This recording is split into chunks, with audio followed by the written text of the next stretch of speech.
Livro de Jó, capítulo 21.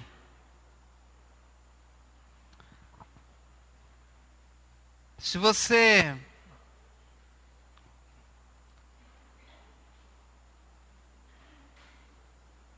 que está aqui hoje, recebendo esse desafio, baixe sua cabeça, feche seu olho. Vamos pedir ao Senhor misericórdia e graça agora. Senhor Deus, nosso Pai, nós clamamos a Ti, ó Deus, por misericórdia, graça, para podermos, ó Pai, receber a Tua palavra. Somos humanos, falhos. Temos, ó Deus, muita carência do Senhor. Nem mesmo as coisas materiais do mundo, nem mesmo as coisas que podemos ver e tocar, nós temos domínio sobre elas. Quanto mais, ó Deus, sobre as coisas espirituais. Por isso precisamos da Tua ajuda. Fala conosco agora, toca nossos corações, em nome de Jesus, amém. Jó capítulo 21, versículo 14. Contudo dizem eles a Deus, deixa-nos, não queremos conhecer os teus caminhos. Quem é o Todo-Poderoso para que o sirvamos? Que vantagem nos dá orar a Ele? Mas não depende deles a prosperidade de que desfrutam. Por isso fico longe do conselho dos ímpios. Pois, quantas vezes a lâmpada dos ímpios se apaga? Quantas vezes a desgraça cai sobre eles? O destino que em sua ira Deus lhes dá? Quantas vezes o vento os leva como palha e o furacão os arrebata como cisco? Dizem que Deus reserva o castigo de um homem para seus filhos, que eles mesmos recebam, para que aprendam a lição. Que os seus próprios olhos vejam a sua ruína, e ele mesmo beba a ira do Todo-Poderoso. Até aqui, irmãos. Irmãos, quero falar hoje sobre a necessidade de orar. Nós precisamos orar.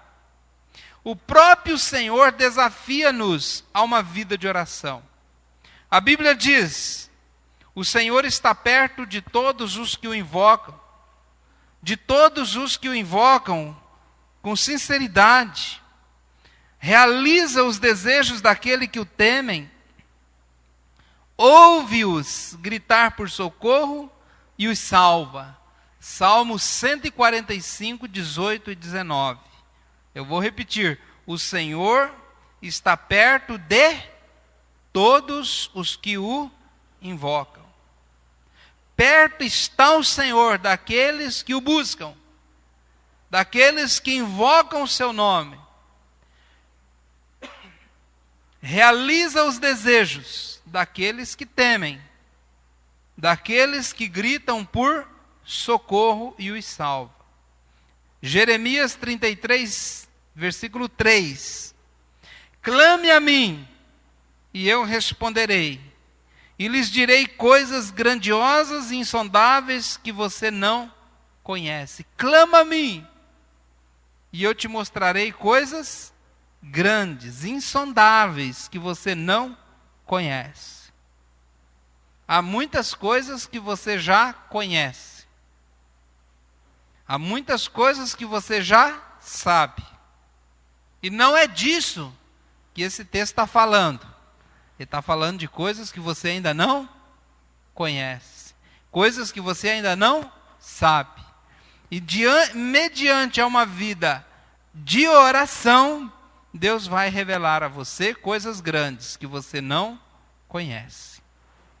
Não está falando de nada que conhecemos. De nada que tem nesse mundo. Está falando do teu dia a dia. Está falando do teu trabalho, da tua enfermidade ou dos teus problemas. Isso você já conhece? Ele está falando de algo que você ainda não conhece. Irmãos, mas não se anime tanto. Fique tão animado. Porque uma vida de oração é difícil. Quem já tentou, quem já experimentou uma vida de oração, sabe que é difícil. Não é fácil. Se fosse fácil, todo mundo fazia. É difícil viver uma vida de oração. É fácil começar, é fácil se empolgar, mas é difícil terminar. É difícil concluir. É difícil perseverar. Na empolgação, todos começam, mas em meio às dificuldades enfrentadas, a maioria acaba desistindo da perseverança. Os demônios estão nos atacando. Será que nós conseguiremos suportar?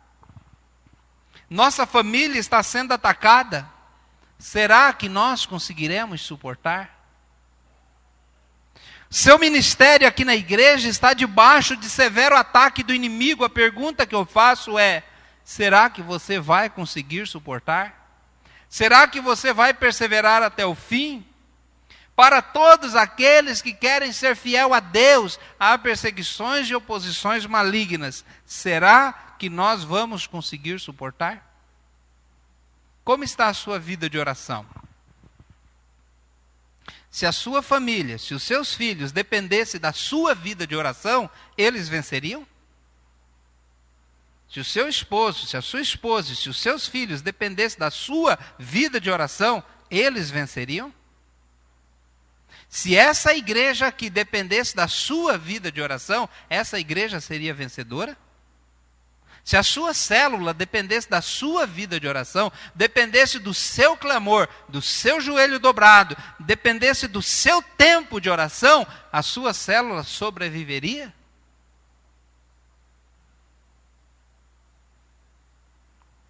Eu li essa história em algum lugar, nem sei direito se é verdade ou não, mas diz que o Garrincha, o Mané Garrincha, um gênio do futebol, diz que quando estava começando a jogar profissionalmente, diz que o técnico estava orientando eles a respeito de uma jogada ensaiada. Falou, então, você pega a bola aqui, cruza lá, o outro dá um drible aqui, cruza lá e você entra pro meio e faz o gol. Entendeu? Falou, entendi, mas só tem uma pergunta. Ele falou, qual? O senhor já combinou com o time adversário isso ou não? Porque provavelmente eles não vão querer deixar. E é verdade, irmãos. Nós planejamos vitórias e mais vitórias. Pergunta é, você já combinou com o diabo? Meus irmãos, a palavra de Deus diz no Salmo 34, 17, os justos clamam, o Senhor os ouve e os livra de todas as suas tribulações. Você prestou atenção no que eu li? Os justos clamam, o Senhor ouve e os livra de todas as suas tribulações. Somente os justos clamam ao Senhor. O ímpio não clama. O cristão que está vivendo na carne também não clama a Deus. Só o justo clama ao Senhor. O justo é ouvido pelo Senhor. Por que que os ímpios não clamam a Deus? Aqui no versículo que nós lemos, versículo 14, diz, contudo eles quem? Se você ler o contexto do versículo 1, você vai ver que Jó está falando da vida dos ímpios. E Jó não deixou de observar, como um salmista também observou, que às vezes os ímpios são fortes, são bem-sucedidos.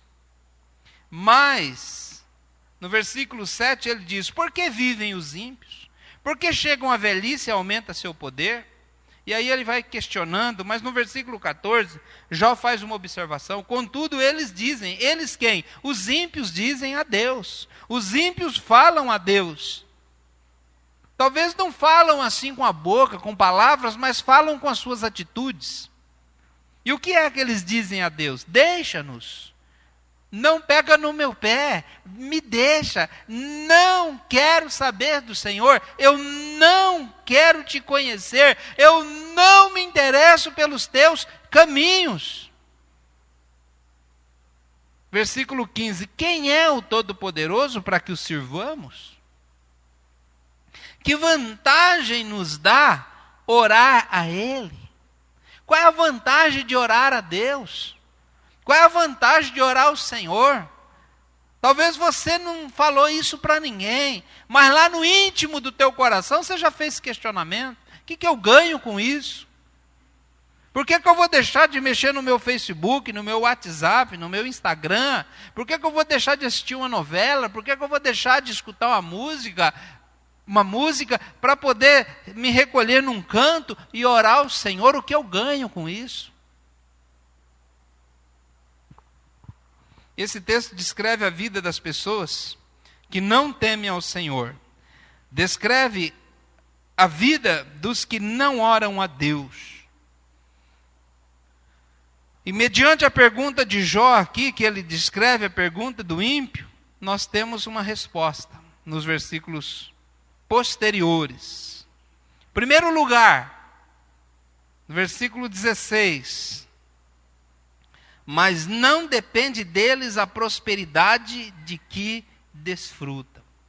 Apesar do ímpio desfrutar de momentos de prosperidade, isso não está na mão deles, está na mão do Senhor. Amém, igreja? Se você não orar, a sabedoria de Deus se afasta de você. Se você não orar, versículo 16 diz: por isso fico longe dos conselhos dos ímpios. Não há nada de sábio para oferecer a nós. Não há nada de sábio para oferecer a Jó. A sabedoria de Deus se afasta de quem abandona uma vida de oração. Se você não orar, se você não buscar a Deus, a sabedoria se afastará de você. Exatamente no momento em que uma pessoa deixa de orar, ele se torna um insensato. E sem o conselho de Deus, começa a tomar decisões estúpidas. Começam a tomar decisões que atrasam a sua vida, prejudicam a sua vida, decisões erradas, que te levam a fazer coisas erradas por falta de oração, por falta de direção espiritual na sua vida. No momento em que você deixa de orar, no momento em que você abandona orar, no momento em que você deveria orar, mas não foi orar, olha só o que acontece. Você começa a ficar confuso, você não sabe mais o que é certo e o que é errado, não tem mais direção, começa a trocar as coisas boas por coisas ruins, a tomar decisões erradas em detrimento das boas decisões na sua vida.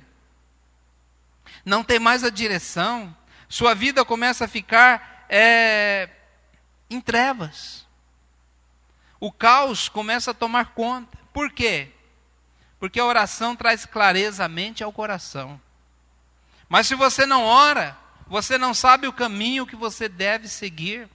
Todas as decisões começam a se tornar difíceis para a sua vida. Eu vou falar daqui a pouco, mas no versículo 18, ele fala um texto que já é repetido em outros lugares, Salmo capítulo 1. Em outros lugares fala disso também.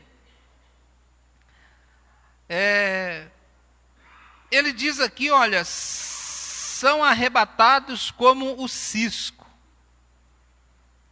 Aqui é um pedacinho de folha, de palha, em algum lugar que qualquer vento o leva. Assim também, nós podemos perceber que uma pessoa que não ora, uma pessoa que não busca Deus, uma pessoa que não busca a direção de Deus para a sua vida, começa a encontrar dificuldade em coisas pequenas. Assim a pessoa começa a perder dinheiro, assim a pessoa começa a perder coisas, as pessoas perdem a sua saúde, perdem a sua família, perde a sua esposa, perde os seus filhos, perde o seu prestígio, perde a sua honra. Às vezes você olhou já para a vida de um ímpio, há algum tempo atrás, e você já invejou a vida dele. Olha, esse sim é uma pessoa bem-sucedida. Mas eu digo, olhe hoje para a vida dele. E às vezes você fica com pena e fala, puxa, está com a vida completamente destruída. Quantos e quantos e quantos e quantos exemplos nós poderíamos dar aqui agora de pessoas que você olhou no passado, viu prosperando, viu uma pessoa ali, talvez, sendo ovacionada por milhões de pessoas ao mundo, mas que depois caiu na desgraça da doença, né, da falta de prestígio, e acabou morrendo na miséria. Mas enquanto nós, irmãos, estamos aqui firmes e fortes, servindo a Deus, honrando o nome do Senhor, perseverando firmes na oração. Quantas pessoas perdem a vida de santidade, caem no pecado, toma decisões de sair da presença do Senhor, de trocar o santo pelo profano, de trocar as coisas boas que Deus oferece por coisas ruins, começa a tomar decisões estúpidas na sua vida, toma decisão, às vezes até de sair dos caminhos do Senhor, de sair da igreja. Se isso tem passado pelo seu coração, faça uma avaliação como está a sua vida na presença do Senhor. Faça uma avaliação se coisas ruins, pensamentos perniciosos, pensamentos negativos, pensamentos que não são de Deus, estiverem passando pela sua mente. Avalie quanto tempo você tem passado e perseverado na presença do Senhor. Assim a prosperidade vai se afastar da sua vida. Segundo lugar, irmãos, versículo 17. Pois quantas vezes a lâmpada dos ímpios se apaga? A oração é a luz na vida de uma pessoa. Nós vimos aqui hoje que a palavra é luz para os nossos caminhos. A oração ilumina a nossa alma. Quando uma pessoa deixa de orar, a sua lâmpada se apaga. A escuridão toma conta. E os demônios, eles se movem na escuridão. A escuridão é o lugar aonde eles vivem. É as trevas. Eles não vivem na luz, não gostam da luz. O pecado não se aproxima da luz. João capítulo 3, versículo 17 em diante. Ele diz, aqueles que querem viver no pecado, não vêm para a luz para que as suas obras não sejam reprovadas. A escuridão é lugar de trevas. Colossenses capítulo 1, versículo 13 diz, Ele nos libertou do império das trevas e nos transportou para o reino do Filho do seu amor. Efésios capítulo 6, versículo 12 diz, a nossa luta não é contra pessoas, mas contra os poderes e autoridades, contra os dominadores deste mundo de trevas. Quem são os dominadores deste mundo de trevas? Quem é que tem poder nas trevas? Quem é que tem autoridade nas trevas? Quem é que domina as pessoas nas trevas? É Satanás e seus demônios. É contra as forças espirituais do mal nas regiões celestiais. Efésios 6,18 diz, orem no Espírito em todas as ocasiões, com toda oração e súplica. Tendo isto em mente, estejam atentos e perseverem na oração por todos os santos. Ouça isso, meu querido. Ouça com atenção. No instante em que você criar uma atmosfera de trevas ao seu redor, por falta de oração, por falta do maná celestial, que é a palavra na tua vida, você está convidando os demônios para agirem perto de você, para agirem nos teus negócios, para agir na sua mente, para agir no teu coração. Cuidado, porque ambiente de trevas atrai o que é mal. Os demônios não funcionam na luz, eles apenas funcionam nas trevas. Quando a oração acaba, a luz vai embora. Quando a luz vai embora, os demônios vêm. Eles gostam de trevas. É por isso que muitos, mesmo sendo cristãos, mesmo sendo salvos, acabam oprimidos por demônios. Muitos são cristãos, são salvos, acabam fazendo a vontade do diabo e não de Deus. Estou exagerando? Claro que não.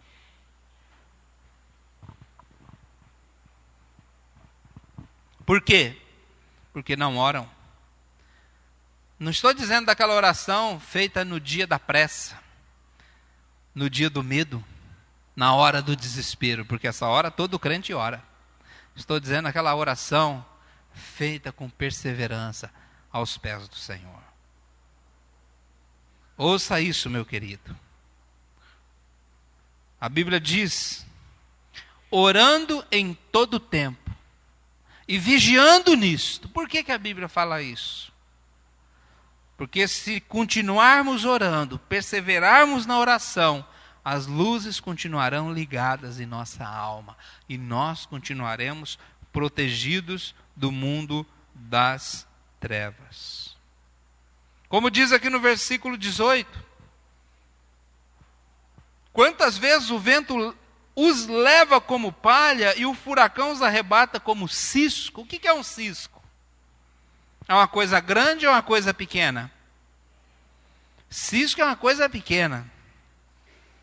É uma coisa quase difícil de ver. É um cisco. Cisco é uma coisa insignificante. Mas aqui ele diz que o ímpio, ele não quer Deus, ele não busca Deus, ele não se aproxima de Deus, ele não se interessa pelos caminhos do Senhor. Mas um cisco, ele é levado como um cisco. Muitos se afastam do caminho do Senhor e acabam sendo derrubados por quase nada.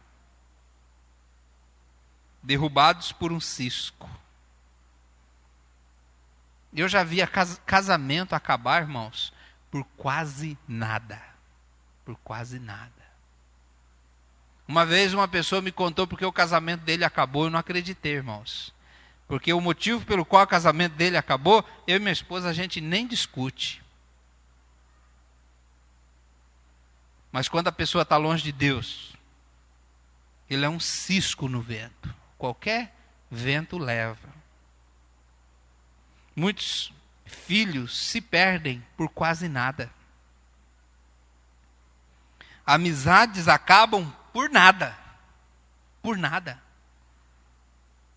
Porque a pessoa não tem firmeza. Não é uma casa construída na rocha, não tem firmeza na sua alma. Perde o emprego por nada. O que você espera de uma vida sem oração? Seja sincero. O que você aguarda de uma vida longe dos caminhos de Deus? O que você espera de uma vida sem oração? Abra a sua Bíblia aí, deixa aí em Jó, que a gente vai voltar. Mas olha comigo Salmo 91.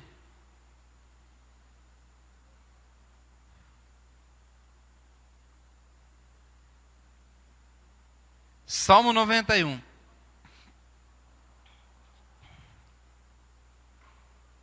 Salmo 91.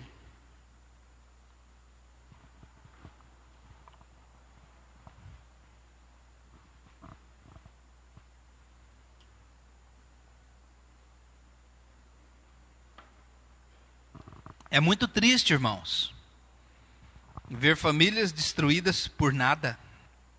Jovens perdendo a sua vida por nada. Crentes abandonando a sua fé por nada.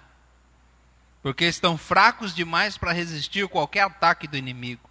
Salmo 91 diz: aquele que habita no esconderijo do Altíssimo e descansa à sombra do Todo-Poderoso, pode dizer ao Senhor: tu és o meu refúgio, a minha fortaleza, o meu Deus em quem confio.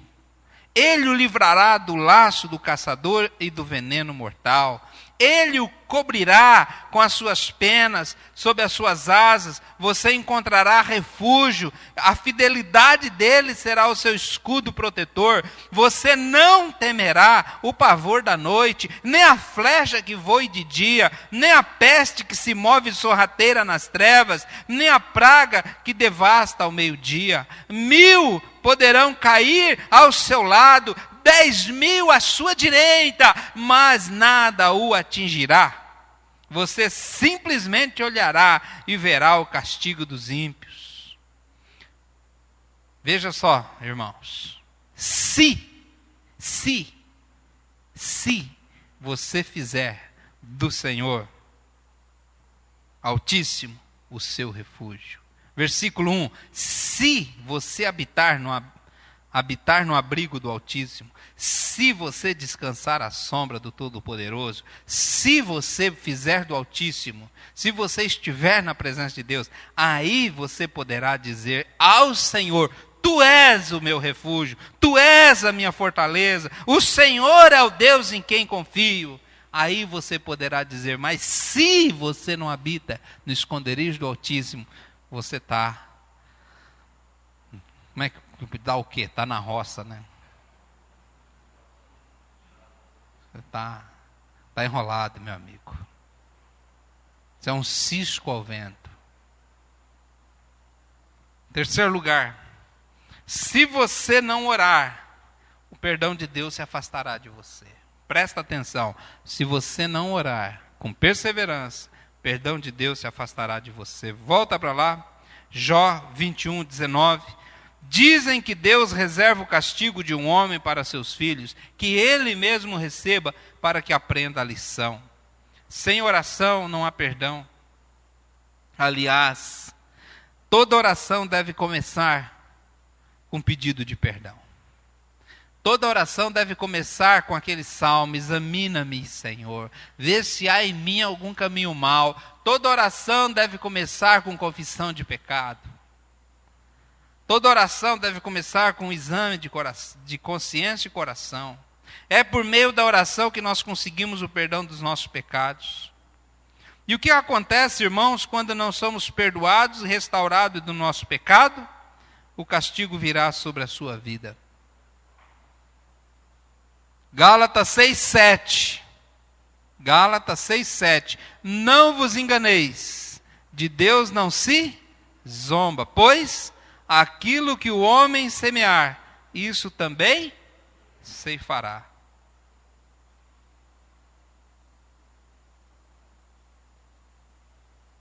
A vida de uma pessoa que não busca Deus acaba se tornando uma vida sem luz, cheia de decisões erradas, que no final a pessoa acaba provando frutos amargosos das suas próprias decisões, alheias à vontade de Deus. Resultado de uma vida sem oração é desastroso. O que eu devo fazer, pastor? Volte para o seu canto de oração e ore a Deus.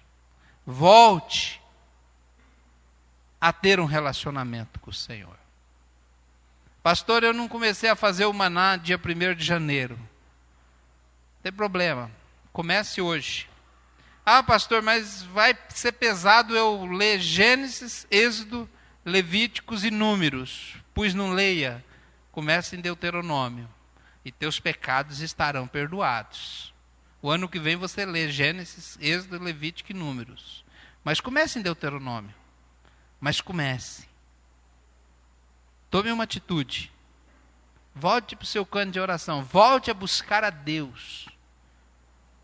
Provérbios 27:12. Provérbios 27:12. Diz assim, Provérbios 27:12. O prudente percebe o perigo e busca refúgio. O inexperiente segue diante e sofre as consequências. Olha aí. O prudente vê o perigo e busca refúgio. O inexperiente segue adiante e sofre as consequências. Sabe o que significa isso? O homem prudente, ele sabe buscar o refúgio da oração. Mas aquele que é tolo, simples aqui é traduzido em outras versões por tolo, ele sabe que tem que orar, ele não ora, passa adiante, mas lá na frente ele sofre as consequências. Volta lá para Jó. Agora capítulo 15, versículo 4.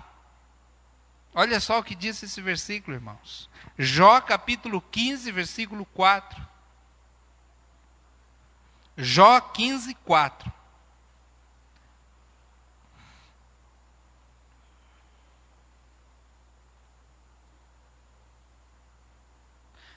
tens feito vão o temor, e diminuis os rogos diante de Deus. Esse versículo fala claramente que a falta de temor a Deus é o motivo pelo qual as pessoas não oram. A falta de reconhecer quem Deus é leva as pessoas a deixarem de buscar a Deus. Jó 27:10. Jó 27:10 tem a resposta.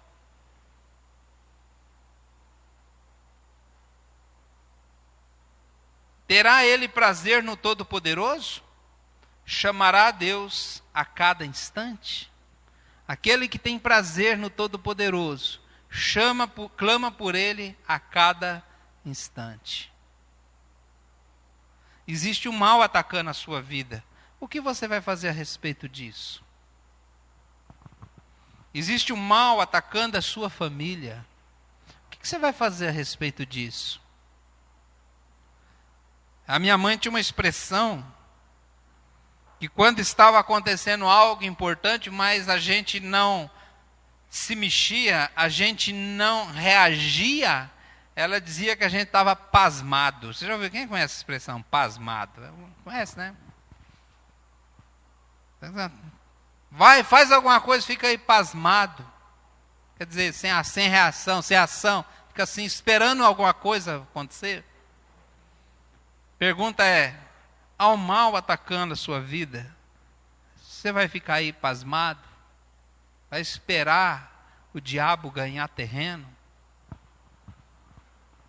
A oração é um recurso, uma ferramenta, uma arma que Deus nos dá. Está descrito lá em Efésios capítulo 6, para derrotar o poder das trevas. Tem inimigos agindo em nossa vida. O que você vai fazer a respeito? Há amigos seus que estão indo para o inferno. O que você vai fazer a respeito disso?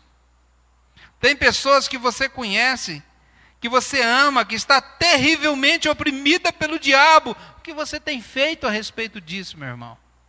Pessoas que você conhece, você sabe que estão sendo oprimidas pelo diabo. Você sabe disso. Você não tem dúvida. O que você está fazendo a respeito disso? Uma certa ocasião, os discípulos de Jesus tentaram expulsar um demônio e não conseguiram. Aí falaram, por que a gente não conseguiu? Aí Jesus orientou dizendo, essa casta, esse clã de demônio, essa espécie, só sai com jejum e oração.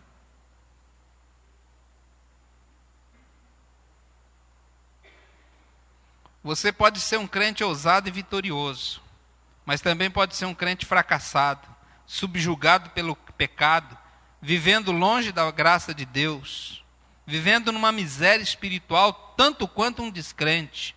Qual vai ser a sua decisão? Meu querido, antes de nós orarmos no final dessa pregação, eu queria fazer um desafio a vocês. Porque é obrigação minha não só orar, mas desafiar você também a orar.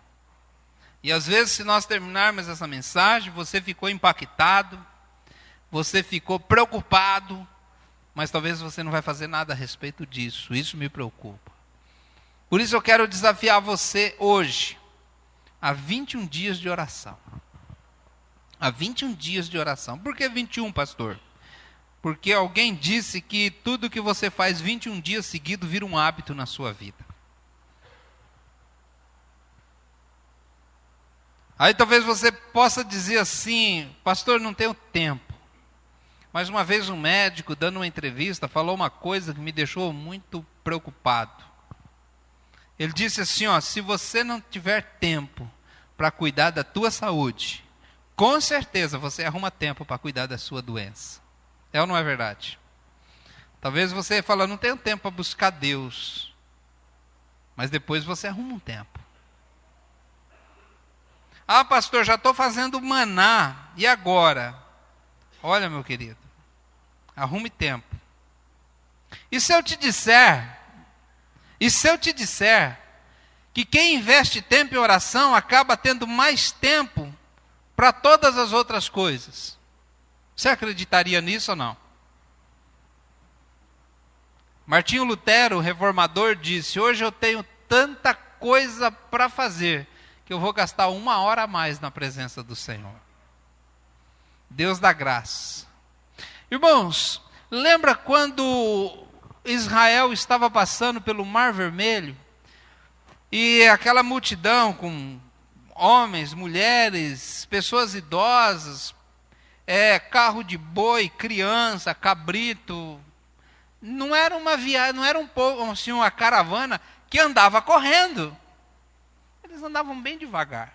E para dar tempo para eles passarem pelo mar, a Bíblia diz que Deus atravancou as carruagens de Faraó. A roda caía, o cavalo tropeçava, e um entrava na frente do outro, e começou a dar entraves. Você já percebeu alguma coisa desse tipo na sua vida? Hoje eu planejei assim um dia que meu trabalho ia render, fazer, e o negócio não deu nada certo. Pois eu digo, o mesmo Deus que travancou as carroças de Faraó, ele ajudou aquele povo, aquela caravana complicada, a andar bem, irmãos. 2 milhões de pessoas passou a noite toda por aquele trecho ali, e eles chegaram do outro lado. Nenhuma criança tropeçou, nenhum cabrito caiu, todo mundo, né? Mulher grávida, aí o negócio estava, mas eles foram bem. Quando você está debaixo da bênção de Deus, as coisas vão bem. Então, se você falar assim, eu vou tirar um tempo para buscar a Deus, teu dia vai render, meu querido, e você vai ter tempo para fazer as tuas coisas. Você acredita nisso, sim ou não? Então, queria desafiar você a 21 dias de oração. A partir de amanhã, segunda-feira, eu gostaria de desafiar você a um tempo de oração. Da minha parte, eu me comprometo a fazer um roteiro, para mais ou menos assim, 15 minutos a meia hora, para você orar e buscar ao Senhor. Todos os dias terá um roteiro. Todos os dias você vai ter um pequeno desafio, alguns motivos diferentes para você pôr diante do Senhor e orar. É mais ou menos um roteiro que eu fiz, que eu acho que você deveria segui-lo no dia a dia da sua vida, orando pela sua vida, pela sua família, pela sua igreja, pela sua célula e orando pelo seu país. E um texto para você meditar, bem curto, bem compacto, mas eu creio que seria algo que você poderia buscar ao Senhor. Portanto, meu irmão, nós vamos orar nesse momento. E eu gostaria que você aceitasse esse desafio. Começar. Agora, tem uma coisa que eu preciso dizer para vocês, estamos vivendo em tempos de modernidade. Quem aqui tem o WhatsApp? Levanta a mão para mim ver. Pode levantar bem alto. WhatsApp. Pode baixar. Quem não tem o WhatsApp? Levanta a mão. Eu não tenho. Não tenho. Não fica com vergonha não, pode levantar a mão. Quem não tem? Fala, eu não tenho. Eu só vi 2 mãos, 3 mãos levantadas. Então vamos fazer o seguinte, eu vou mandar pelo WhatsApp a meditação do dia. Eu vou mandar na noite anterior, para quem quiser fazer, de repente, falar, não, vou acordar 3 horas da manhã, para fazer meus 21 dias de oração. Então você vai olhar lá e vai fazer, tá bom? Eu vou passar para vocês uma folha, para vocês colocar o seu nome e o número do seu WhatsApp. Não vai colocar número que não tem WhatsApp, senão eu te pego domingo que vem. Tá? Vou estar com o seu nome. Coloque lá. E hoje e amanhã eu vou dar em papel para vocês. Por quê? Porque eu não vou ter tempo para catalogar e preparar o grupo hoje, irmãos. Então, a partir de quarta-feira, eu começo a mandar pelo grupo, pelo WhatsApp, tá bom? Então, você vai receber lá o seu maná pelo WhatsApp, para você poder fazer. E assim você pode até manter arquivado no seu celular. Vou mandar todas, tá bom? A de hoje. Mas hoje você vai receber em papel. Eu gostaria que você, nesse momento, se colocasse em pé, por favor, e nós vamos orar. Mesmo que você já tenha feito o seu TSD todos os dias, eu gostaria de desafiar você a aceitar esse desafio de 21 dias de oração. não só para pegar o ritmo e pegar o hábito, mas para nós orarmos juntos por alguns motivos, estarmos conectados, sintonizados como igreja nesse propósito. Então, nesse momento eu vou orar. E você ore aí no seu coração dizendo: Senhor, eu vou fazer isso. Eu vou aceitar esse desafio do pastor. 21 dias de oração para buscar ao Senhor e receber poder espiritual na minha vida. Vamos orar nesse momento. Senhor Deus, nosso Pai, nesse momento, nós estamos aqui reunidos como igreja, diante, ó Deus, do desafio de que nós precisamos orar. Aquele que não ora, aquele que não busca o Senhor, vai sofrer consequências na sua vida. Estamos numa guerra, e às vezes nós nem sabemos. Estamos numa guerra, e às vezes não estamos preparados. Estamos numa guerra e precisamos da vitória. Precisamos perseverar todos os dias, porque estamos sendo atacados, Senhor. Precisamos da força do Senhor. Por isso eu clamo a Ti agora, que o Teu Espírito toque no coração dos irmãos, das irmãs, e que todos possam, ó Deus, aceitar esse desafio, para a honra e glória do Teu nome, em nome de Jesus. Amém.